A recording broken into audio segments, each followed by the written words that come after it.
A new row has blown up about civility in politics. We've been due one for a while. I've been waiting patiently. This time it's about throwing confetti at a wedding. To be precise, it was George Osborne's wedding. He was marrying his former aide, Fia Rogers, when an environmental protester threw orange confetti on the pair. Now, the orange confetti is, of course, in the style of Just Stop Oil, though the group have denied responsibility. One person who was at the wedding was former Shadow Chancellor Ed Balls, who happened to be hosting Monday's edition of Good Morning Britain with Susanna Reid. Owen Jones and Andrew Pearce joined them. I don't think any politician has caused so much ruin in this country than George Osborne. The decimation of the welfare state, which plunged huge numbers of people into poverty and misery. In a democratic system, of course, we have the ability to vote on that, don't we? To get rid of people, to kick people out if we disagree with them. Not to kind of have a personal persecution complex against them, but again, continually destroy them and their magic moments. I just think that but again, just people are human beings, aren't they? Just that one example I gave of a mum who lost her beloved daughter and then had to pay the bedroom tax because she had a spare bedroom. That is far, far, far, far worse than orange confetti on your wedding day. Yeah, and I know it's but ridiculous that woman wasn't the woman protesting. No, but we don't know anything about the circumstances of this one. We literally don't even know who she is. But what does that justify then? Well, if you're hinting at this for you, the suggestion that I would no, I think just be careful. There's no innuendo, no implications here. Obviously, I oppose all forms of violence, so that's not what we're talking about. We're talking about orange confetti. To be clear, we're talking about orange confetti.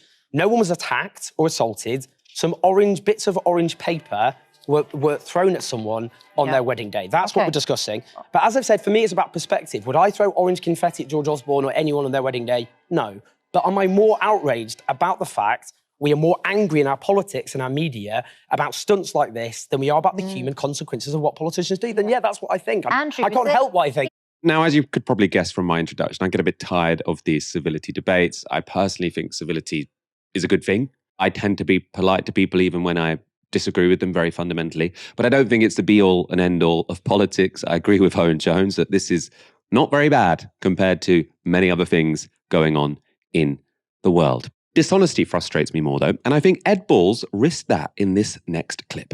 Owen has been very deeply angered by things George Osborne's done. Yeah. And I've been deeply angered by things George Osborne's done. I was deeply angered by the depth of the police cuts. I hated the way in which he stigmatised people claiming tax credits and claimed that somehow people on tax credits were sitting behind the curtains, lazing around. Yeah, he whipped up hatred against some of the most vulnerable people in society. But you don't need to tell me that because I know that. Yeah, but what I don't like about Ed is I think the case in point is you having a podcast with him now where it's all kind of buddy and, we're best mates and all the rest of it, because I think it undermines how serious what he did is. Well, as an example, a coalition... I hear what you say, but I think it's possible, Owen, to be civil to people and disagree. Well, yeah, but I talk about civility. You just mentioned an issue about civility there. And that's a really good point about the way George Osborne whipped up bigotry against people who didn't have a voice. I disagree with him on that. Now, that is a perfectly coherent argument from Ed Balls. He disagreed intellectually with George Osborne, but he can separate his politics from his interpersonal relationships. I would add, going to someone's wedding is more than being civil. Again, you could argue that you can be close friends with people who fundamentally disagree with you, but that is going beyond civility. That's a friendship. You can talk about whether or not friendships beyond the political divide are a good thing or a bad thing. That's all irrelevant, though, because the problem for me is I'm not sure how much evidence Ed Balls has of really disagreeing with George Osborne. Now, this is from 2014, the year before an election when Balls was Shadow Chancellor. Balls binds Labour to austerity with promise of no extra borrowing. Shadow Chancellor closes down Tory attack by ruling out option of borrowing for infrastructure projects. Now, the reason infrastructure projects is specified there is because Labour had already pledged they would not borrow for spending on day-to-day spending, so the day-to-day running of government taxes, benefits, etc. Right? So they were going to marginally raise taxes, but they weren't going to radically transform the country. We were still going to be in pretty much an austerity situation. What about the demonisation of welfare recipients, though? Balls there seemed very clear that he was absolutely outraged by this. He thought this was just as disgusting as Owen Jones did. Well, on that front, this was a big splash made by Labour when Ed Balls was in charge of economic policy. Labour will be tougher than Tories on benefits, promises new welfare chief. And then you've got the subheading, Rachel Reeves vows to cut welfare bill and force long-term jobless to take up work offers or lose state support. Rachel Reeves was then Shadow Work and Pensions Secretary, so it's hard to imagine that statement wasn't run past Ed Balls. Of course, you don't need to tell me that Rachel Reeves is now in Ed Balls' old job as Shadow Chancellor. Aaron, what did you make of that debate? Just utterly stupid, Michael. I should say that I was asked to go on that show, and I said I can't do it. It was too late. They called at like 6:30 in the evening yesterday, and I don't live in London. I would have had to get a hotel and all that. So I said I couldn't do it. Put the phone down. And I thought, really? I've written a book about political economy and technological change. I'm writing a book about demographic aging. Novara Media and all my colleagues cover so many interesting things, and you want me to talk about confetti? You want me to talk about confetti? I don't know where. This is I'm not lampooning the producer or whatever. That's what you have to do. It's the news cycle. It's the media cycle. I'm sure it did very well. But as a society, we need to ask ourselves: is it really that important? And the way I try and deal with these sorts of questions is, Michael, I try and get myself into the head of my dad, who's a very taciturn, old Iranian man, and I would be outraged. And I'd say, Dad, somebody threw confetti at a newly married couple, and he'd go, okay. Isn't that what you normally do at weddings? No, but it was a stranger. Well, that's good of them, isn't it? No, but it was protest confetti. Well, how's it different to normal confetti? It isn't. It was just protest confetti. Well, how do you know it was protest confetti? Was the person screaming? No, I had no idea at all.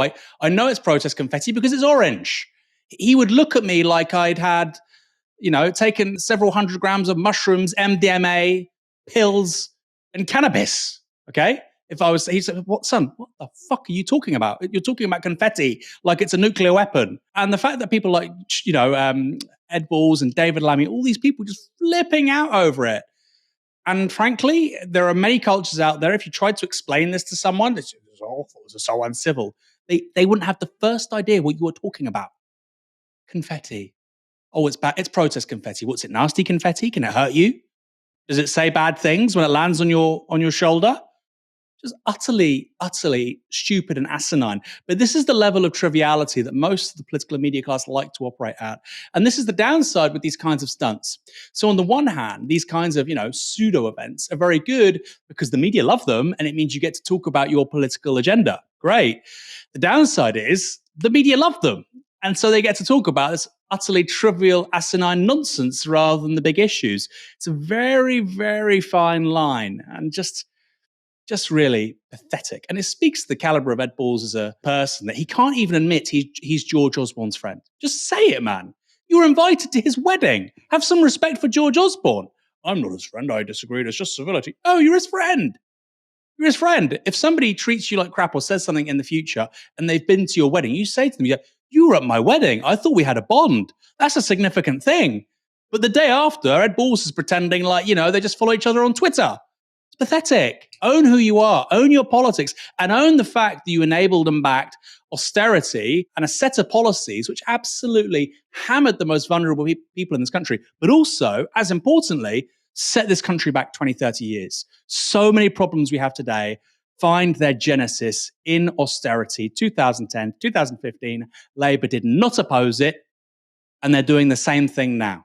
That point about how close one has to be to invite to be a wedding, to be invited to a wedding, sorry, is interesting because also there was Emily Maitlis, so the former host of Newsnight, often thought to be quite combative of the government. John Sopel, who was the US editor. I think he worked in British politics for a while for the BBC. Now he's doing the news agents with Emily Maitlis. And Yvette Cooper, of course, going with Ed Balls. And Nick Robinson, who is the main host on Radio 4's Today programme. They'll obviously come across each other a lot in professional life. Is it a problem that all of these top journalists are going to this top politician's wedding? Or is that completely normal? I'm being a spoil sport by finding it maybe somewhat concerning. Yes, it is a problem. It's a big problem. And these people saying, well, Thea Rogers, she was in the media beforehand. Fine in regard to Thea Rogers, arguably. But, George Osborne and Ed Balls, I find the whole thing puzzling. Do they not have friends from outside politics? Do they not have school friends? Osborne's been out of politics now since, 2018? He's been out of politics 5 years. Can he not find new friends? And I have a sneaking suspicion, actually, Michael, that Osborne quite liked that whole saga because he loves attention. He craves attention. People say, it was a sacred event. Yeah, so sacred. He had his first wife and 4 children and he left her. Okay, so sacred. So park that. He doesn't believe in the sacred thing, okay? Fine, that's a personal thing. That's fine. That's good. It's good. I support the right to divorce. Park the sacred thing. Oh, no, it was a private affair. The press association were there, Michael. The camera we saw was the press association. But you're telling me it's a private affair. This holy ritual, private affair. Give me a break. You had the press association there with the rolling cameras. He didn't even have, I just find this man so strange, Michael. At your own wedding, you don't have the guest throwing confetti because he wants to shop for the press association. Sorry. If you want to defend that and start saying about holy and rituals and privacy, shut up. The guy wants media attention because he's yesterday's news. Somebody decided to throw some bloody orange confetti, some smiling older woman. People were saying to me, like Paul Embry on Twitter, he said, how would you like it if Patriotic Alternative came up to your wedding and did stuff? Paul, Patriotic Alternative want to deport me. It's not the same as wanting to build wind turbines and retrofit houses and have cleaner rivers, okay? Repatriation of brown and black people isn't the same thing, right? Yeah, if some person on the right wants to throw confetti at me at my wedding from a cause not dissimilar to Extinction Rebellion or Just Stop Oil, I'd probably be mildly irritated for 30 seconds and then get pissed. He ruined his wedding, shut up! Did he say that? Have they said that? Of course it didn't ruin their wedding. It's ridiculous. If it ruined the wedding, that says more about the relationship than it does about the confetti thrower, probably.